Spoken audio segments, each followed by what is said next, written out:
दीन का इल्म ये हर मुसलमान पर फर्ज है, हर मुसलमान पर जरूरी है। जिंदगी गुजारने के लिए अल्लाह ने जो गाइडलाइन दी है उसका जानना हर मुसलमान के लिए जरूरी है। लेकिन चूंकि हम नहीं जानते, इस्लामी तालीमात से आरास्ता नहीं है, तो खानदान में एक दूसरे की लिमिट क्या है, एक दूसरे का हक क्या है, एक दूसरे की हद क्या है, हमें पता ही नहीं। और जब अपनी लिमिट से ज्यादा, अपने हक से ज्यादा किसी से क्लेम करोगे, मांगोगे, तो फितरी बात है, मामला बिगड़ेगा। हमें अंदाजा ही नहीं है, बेटे को नहीं अंदाजा है कि बाप से मुझे क्या क्या मिल सकता है, बाप को नहीं अंदाजा है कि बेटे से क्या क्या खिदमत लेनी, बीवी को नहीं मालूम कि शौहर की क्या क्या हुकूक है, शौहर को नहीं पता मैं बीवी से क्या क्या ले सकता हूं। तो अपने मन से, अपनी मर्जी से जो चाहता है, जिससे तवक्कुआत वाबस्ता करके रखा हुआ है, जब उसकी तवक्कुआत पूरी नहीं होती है तो झगड़ा होता, फसाद होता है। उसे पता ही नहीं है कि हमारी लिमिट क्या है, एक दूसरे के हुकूक क्या है, हम दूसरे से, सामने वाले से कितनी उम्मीद रख सकते हैं, कितना मुतालबा कर सकते हैं, पता ही नहीं। मिसाल के तौर पर आप देखें वालिद का मसला। बहुत सारे वालिदैन समझते हैं कि ये जो हमारे बच्चे हैं, ये बालिग होने के बाद आखिरी सांस तक इनका सारा कमाया हुआ, इनका सब कुछ हमारा है। बल्कि कुछ लोग तो हदीस भी पढ़ देंगे, अंत व मालुका ले अबीक। अगर बाप के जहन में ये फिक्र आ गई है कि बेटे का सब कुछ मेरा है, जो कि गैर फितरी है, हरगिज़ ऐसे नहीं। इस्लाम ने जो कानूनी वरासत दिया, दोनों का हिस्सा अलग अलग रखा है, दोनों की हदें अलग अलग रखी। लेकिन अगर बाप समझता है कि इसका सब कुछ मेरा है, तो बताइए फितरत के खिलाफ है। बेटा इसको बर्दाश्त नहीं कर सकता, मामला क्या होगा, बाप बेटे में झगड़ा होगा। अब बाप को पता होना चाहिए कि हम बेटे से किस उम्र में क्या उम्मीद रख सकते हैं।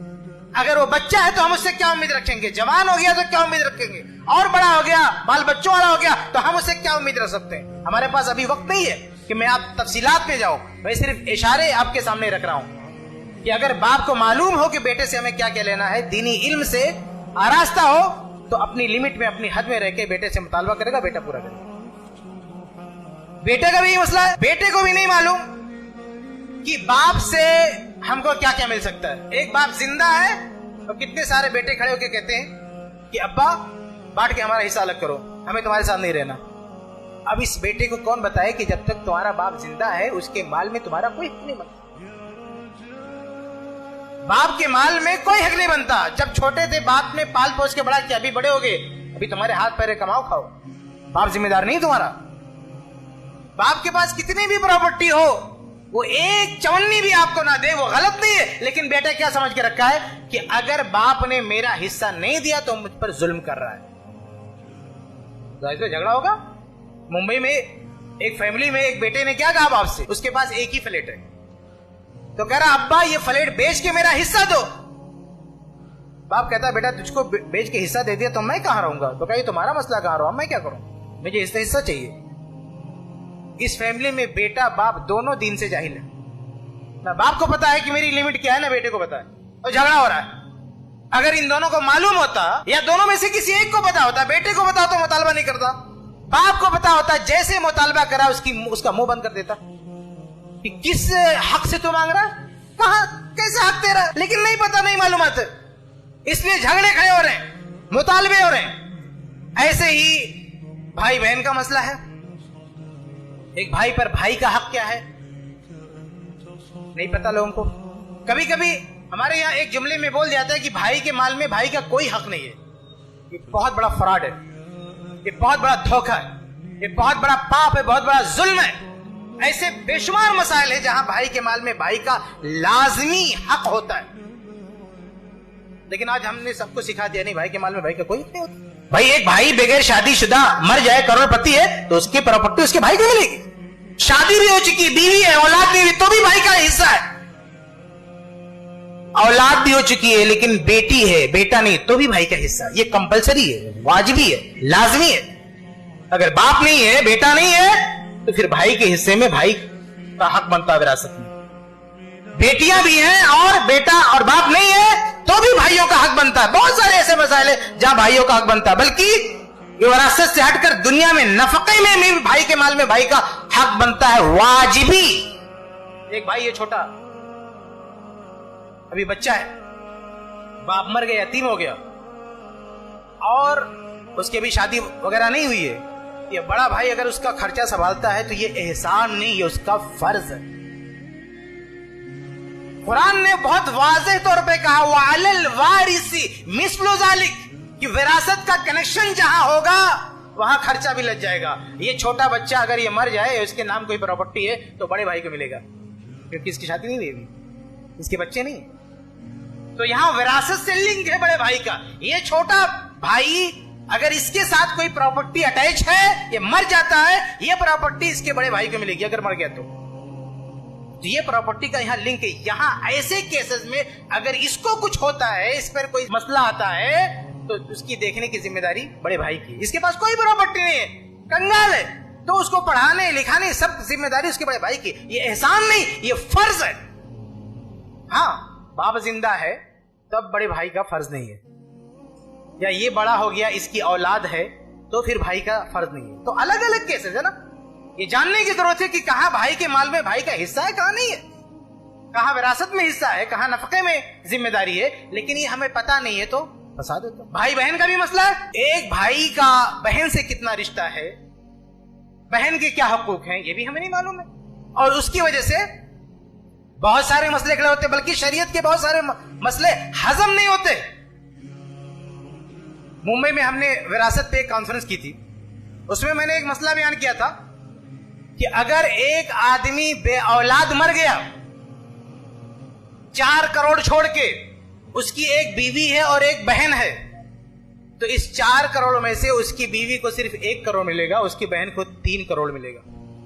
ये मसला हजम नहीं होता लोगों, वो बीवी कभी नहीं हजम कर सकती कि मेरा मियां मर गया 4 करोड़ छोड़ के, ये 4 में से 3 में उसकी बहन को, अपनी नंद को दे दूं, ये कैसे हो सकता है? वो एक भी देने के लिए तैयार नहीं, लेकिन इस्लाम का कानून है कि उसे 3 मिलेगा, बीवी को सिर्फ 1 मिलेगा। अब हमारे पास टाइम नहीं है कि इसको डिटेल में जाके समझाऊं, लेकिन ये सारे मसाइल नहीं पता है कि किसका कितना हक बनता है, तो आदमी जो चाहता है मुतालबा करता है। खुद मियां बीवी का मसला है, एक औरत है, शादी हो गई, उसका बाप मरा, भाई लोग कहते हैं हिस्सा चाहिए, बहन बोलती नहीं भैया रख लो, हमको नहीं चाहिए, और इधर शौहर ये जो कुछ कमा रहा है ये कहती इसका पूरा मेरा है। उल्टी गंगा बह रही भाई, जहां उसकी प्रॉपर्टी वहां क्लेम नहीं कर रही है, कहती भैया रख लो, हमको नहीं चाहिए, और शौहर जिसके माल में सिवाय नफके के कोई हक नहीं है, और मरने के बाद हक बनेगा वो भी औलाद के होते हुए 1/8, जो सबसे छोटा अमाउंट है। विरासत में सबसे छोटा अमाउंट सुमुन है, 8वां, इससे कम हिस्सा नहीं है, सबसे छोटा हिस्सा है। ये किसका है? बीवी का, और वो सबसे बड़ा हिस्सा लेना चाहती है अपने शौहर से। आप सोचें, क्योंकि पता नहीं है हमारी लिमिट क्या है, पता नहीं, मालूम नहीं है। शौहर के माल में बीवी का कोई हक नहीं है। हाँ, नफका है, जब तक साथ में रह रहे, खाना, कपड़ा, रहने के लिए मकान, इलाज वगैरह, ये सारी चीजें हैं। लेकिन ये कहो कि उसके पास करोड़ों की प्रॉपर्टी तो आधा इसका हो जाए, नहीं नहीं नहीं, हरगिज़ नहीं, बिल्कुल नहीं। शौहर का जो कुछ है उसका है, ऐसे ही बीवी का जो कुछ है उसका है। शौहर का कोई हक नहीं, बल्कि नफका भी नहीं है बीवी का। कितने सारे लोग हैं, अगर कमजोरी आई, इक्तिसादी बहरान के शिकार हुए, माशी बहरान के शिकार हुए, तो बीवी का जेवर बेच देंगे।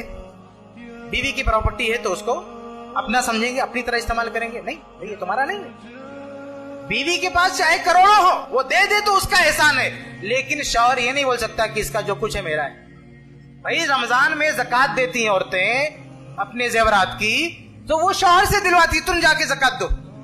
भाई प्रॉपर्टी उनकी है, सोना उनका है, ज़कात उन्हें अपने पैसे से देना है, शौहर की जिम्मेदारी नहीं तुम्हारी ज़कात दे, लेकिन नहीं मालूम है। तो ऐसी बेशुमार मिसालें हैं कि हमारे खानदान में जो एक दूसरे के साथ रिश्ते हैं, औलाद और वालिदैन का मसला, शौहर बीवी का मसला, और भाई भाई का मसला, भाई बहन का मसला, इनमें मालूम नहीं है कि किस पर क्या हक बनता है। तो मालूमात नहीं है तो अपनी मनमानी जो चाहता क्लेम करता है, और जब नहीं मिलता है तो फिर फसाद होता है। इस सब का हल यह है कि जो रिश्तों की हुकूक है उसके ताल्लुक से इस्लामी मालूमात हासिल की जाए, इल्म हासिल किया जाए, उसके बाद आप क्लेम करें किस पर कितना हक है। लेकिन आदमी मालूमात हासिल नहीं करना चाहता, अपनी मनमानी, जहां देखेगा कि हिंदू लॉ में मेरा फायदा हो रहा है, वो कहेगा हमारे समाज में ऐसे चलता, हमको ऐसे मिलना चाहिए।